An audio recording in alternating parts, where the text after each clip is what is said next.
specifies the value of radius. Calculate the area of the circle using the formula pi asterisk radius asterisk radius. Print the value of area. End. Procedure. Open the IDE of your choice. Create a new Java project. Create a new Java class. Write below code into your class. Run the program. Sudo code. Start. Set radius equals 5.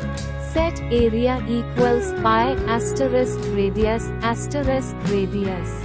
Print area. End. Java code. Public class main. Public static void main, string, args. Double radius equals 5. Double area equals math, pi asterisk radius asterisk radius.